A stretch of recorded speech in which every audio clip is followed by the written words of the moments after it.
आज दोन्ही हप्ते एकत्र सगळ्या लाडक्या बहिणी खुश होत आहेत आज। आणि मार्च महिन्याचा जो एकत्रित हप्ता आहे 3000 सन्मान निधीचा, हा आज आपण महिलांच्या थेट खात्यामध्ये वितरित करत आहोत। साधारणपणे 2,52,00,000 इतक्या महिलांना आपण हा लाभ आज आम्ही DBTच्या माध्यमातून आम्ही वितरित करत आहोत। आणि साधारणपणे या औचित्यासाठी आम्ही या दोन्ही महिन्याचा लाभ आज महायुतीच्या सरकारच्या माध्यमातून राज्याचे मुख्यमंत्री आणि दोन्ही उपमुख्यमंत्री यांच्या सूचनेनुसार आज सुरुवात केलेली आहे। काही महिना असा नाहीये की ज्या महिन्यात महिलांना लाडक्या बहिणीचा हप्ता मिळाला नाहीये। डिसेंबर महिन्यामध्ये सुद्धा आचारसंहिता संपल्यानंतर झालेला आहे, जानेवारी महिन्यामध्ये सुद्धा वितरित झालेला आहे, फेब्रुवारी महिना आणि मार्च। लाडक्या बहिणीसाठी अतिशय आनंदाची बातमी आहे। बघा, सकाळीच आपल्याला 2 मेसेज सुद्धा आलेले आहेत, आपल्याला कमेंट्स आलेले आहेत आणि सोबत लाडक्या बहिणीसाठी आदित्य तटकरे मॅडम यांनी व्हिडिओमध्ये पुढे खूप महत्त्वाच्या अपडेट्स दिलेले आहेत। आपण डिटेलमध्ये हे माहिती घेणार आहोत, कारण सगळ्यात महत्त्वाचं म्हणजे 2100 रुपयावरती सुद्धा निर्णय झालेला आहे। लाडक्या बहिणींना 3000 रुपये आणि 2100 रुपये हे खाते देणार आहेत। बघा, लाडक्या बहिणींना 1500 रुपये आलेले आहेत। भरपूर लाडक्या बहिणींनी कमेंट सेक्शनमध्ये कमेंट्स केलेले आहेत। आपल्याला सकाळपासून 2 मेसेज आलेले आहेत असे त्यांनी सांगितलेलं आहे। सोबत गॅस सिलेंडरचे सुद्धा वाटप हे सुरू झालेलंच आपल्याला आता पाहायला मिळणार आहे। त्याचं सुद्धा लवकरच मेसेज तुम्हाला 1 तासाच्या आत पुढे पाहायला मिळणार आहे। लाडके बहिणी अतिशय आनंद झालेले आहेत, कारण आज पुन्हा वितरण हे सुरू झालेलं आहे। सोबत 2100 रुपयांचा निर्णय सुद्धा झालेला आहे। लाडक्या बहिणींच्या खात्यावरती सकाळी 3000 रुपये असे 2 मेसेज आलेले आहेत। 1500 असे 2 मेसेज, 3000 आणि आता 2100 सुद्धा मेसेज लवकरच येणार आहेत। 10वा हप्ता जो आहे एप्रिल, तो सुद्धा लवकरच वितरित करण्याचा निर्णय हा लाडक्या बहिणीसाठी घेण्यात येणार आहे। परंतु सरसकट हे वाटप होणार नाही। पण कोणत्या लाडक्या बहिणींना हे मिळणार त्यासाठी आनंदाची बातमी आहे, ते आपण या व्हिडिओमध्ये डिटेलमध्ये पाहणार आहोत।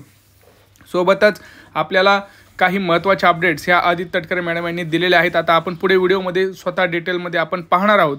जर तुम्हाला सुद्धा वाटत असेल की आपल्याला देखील हे पैसे यावे तर व्हिडिओ संपूर्ण पहा।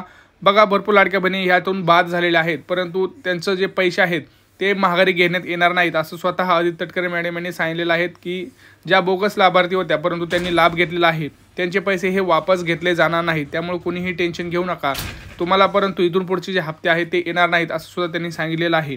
तर याच्यामध्ये सगळ्यात महत्त्वाचं म्हणजे नियमावली त्यांनी सांगितलेली आहे। आणि विरोधक ज्यावेळेस त्यांना विचारत होते अधिवेशनामध्ये की 2100 रुपये कधी करणार, त्यावरती त्यांनी मौन सोडलेलं आहे। आणि आत्ताच 15 मिनिटापूर्वी माध्यमांशी बोलताना जी क्लिप आहे ती आपल्याकडे आपण तुम्हाला पुढे दाखवणार आहोत। व्हिडिओ संपूर्ण पाहिल्यानंतर तुम्हाला डिटेलमध्ये माहिती कळणार आहेत, कारण मुख्यमंत्र्यांनी स्वतः सांगितलं आहे की आता लाडक्या बहिणींना उशीर नाही, येत्या 48 तासात DBT होणार आहे आणि 20 लाख लाडक्या बहिणींना घर हे सुद्धा देण्यात येणार आहे आणि 2100 रुपये सुद्धा हे सुरू करण्यात येणार आहेत। तर आपण व्हिडिओमध्ये डिटेल माहिती घेऊया।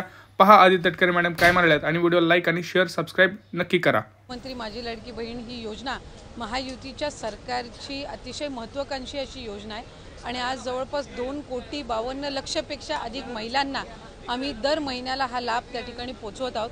खरं तर विरोधकांनी तर अशा पद्धतीच्या सुद्धा वावड्या उठवल्या होत्या किंवा अशा पद्धतीचा सुद्धा अपप्रचार सुरू केला होता की निवडणुका झाल्यानंतर महायुतीचं सरकार आल्यानंतर महायुतीचं सरकार ही योजना बंद करेल, अशा पद्धतीचा अपप्रचार त्यांनी सुरू केला होता।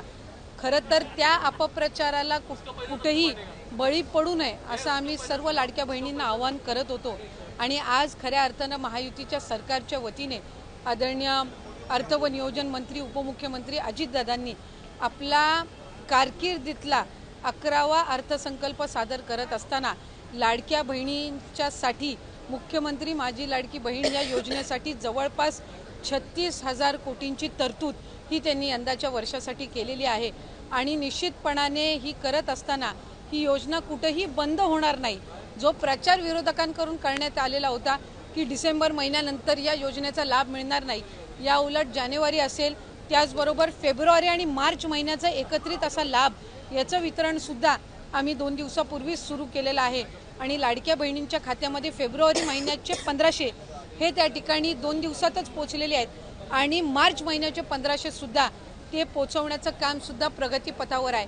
त्याच्यामुळे ही योजना ही महायुतीच्या सरकारची महत्त्वाकांक्षी योजना जी मुख्यमंत्री देवेंद्रजी फडणवीस साहेब, उपमुख्यमंत्री एकनाथजी शिंदे साहेब आणि उपमुख्यमंत्री अजितदादा यांच्या नेतृत्वाखाली अशाच पद्धतीनं कार्यरत राहणार आहे।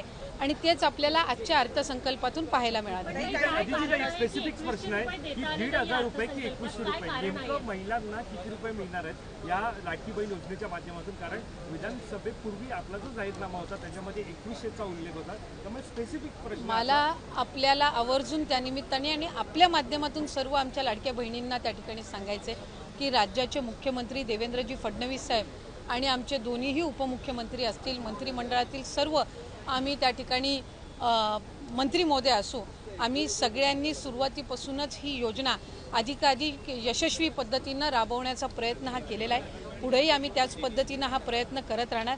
1500चा हप्ता हा महिलांच्या थेट खात्यामध्ये निवडणुकीच्या नंतर सुद्धा जवळपास 3 ते 4 हप्ते हे महिलांच्या खात्यामध्ये आज वितरित झालेले आहेत आणि त्याची प्रक्रिया सुरू आहे।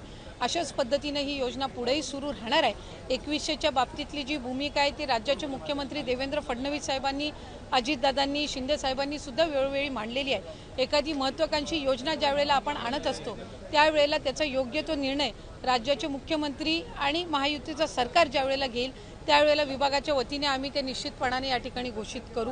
आज 1500चा लाभ देत असताना सुरुवातीला तर विरोधक म्हणायचे की हे 1500 पण तुम्हाला मिळणार नाहीत, पण त्यानंतर आम्ही ही योजना यशस्वीरित्या राबवली।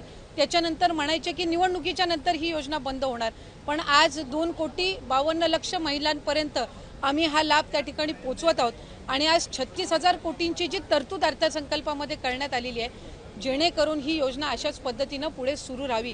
त्यामुळे आम्ही कुठलाही महायुतीच्या सरकारने लाडक्या बहिणींना दगाफटका दिलेला नाहीये। 2100चा योग्य तो निर्णय जाहीरनामा किंवा एखादा ज्या वेळेला तुम्ही वचननामा असतं तो पुढच्या 5 पंचवार्षिक या संबंध या याच्यातून दृष्टिकोनातून तो ठेवलेला असतो। त्यामुळे त्या बाबतीतला योग्य तो निर्णय हा महायुतीचं सरकार हे निश्चितपणाने घेईल। पण आपल्या माध्यमातून मला लाडक्या बहिणींना सांगायचं आहे की ही योजना कधीही बंद होणार नाही आणि महायुतीच्या सरकारकडून अशाच पद्धतीनं चालू राहील। या उलट या अर्थसंकल्पामध्ये महिलांना आर्थिकरित्या सक्षम करण्याच्या दृष्टिकोनातून उमेद भवन असतील, अस्मिता भवन असेल, त्याचबरोबर त्यांना सक्षम करण्याच्या दृष्टीतून आर्थिक साक्षरता आणणं असेल, हे सगळे उपक्रम हाती घेण्यासाठी सुद्धा भरीव तरतूद ही या अर्थसंकल्पामध्ये केलेली आहे। त्यामुळे महिलांना अधिकाधिक सक्षम करण्याच्या दृष्टिकोनातून आम्ही काम करत आहोत।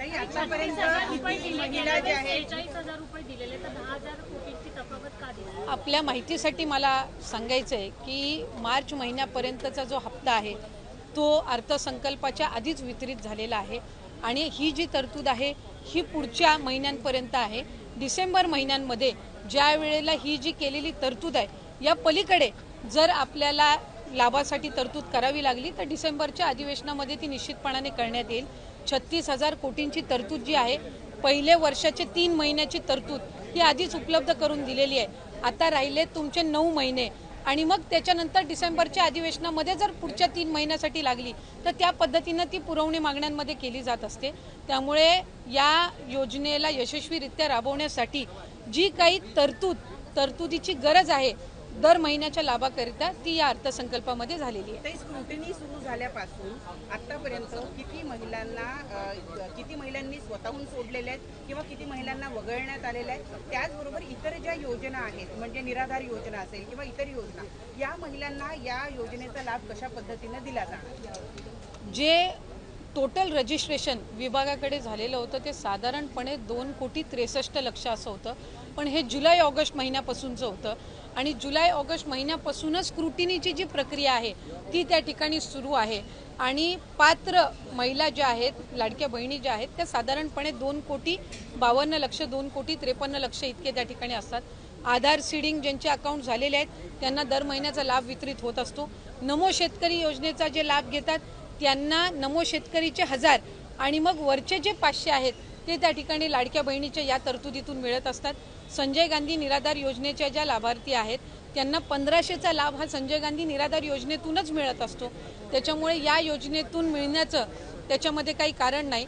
या व्यतिरिक्त 4 चाकी वाहनं असणारी असतील किंवा जिल्हा स्तरावरून ज्या तक्रारी आम्हाला प्राप्त होतात त्या पद्धतीनं ती योग्य ती कारवाई आहे ही केली जात असते आणि परत ज्यांनी आम्हाला या योजनेचा लाभ नको आहे किंवा आम्ही या योजनेच्या लाभासाठी आता पात्र नाही आहोत असे जे अर्ज आहेत हे काही हजारांच्या संख्येमध्ये आहेत।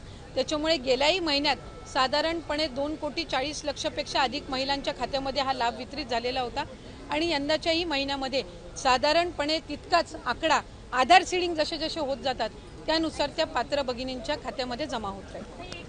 एक आरोप विरोधकांकडून असंही केला गेला, विधान परिषदेत सुद्धा चर्चा झाली की निकष आधीच ठरलेले होते, मग अंमलबजावणी करताना कुठे गडबड झाली का किंवा सरकारी तिजोरीतला पैसा नियमबाह्य वापरण्यात आला का त्याच्यासाठी, जर इतक्या महिला आता अपात्र होत असतील? नाही, एक तर मला आपल्या माध्यमातून स्पष्ट करायचं आहे की स्क्रुटिनी ही आम्ही सुरुवातीपासूनच करत आलेलो आहोत, याच्यामध्ये काही वेगळं नाही आहे. इतर विभागांचा डेटा ॲक्सेस करण्याचा अधिकार हा कुठल्याही एका विभागाला नसतो.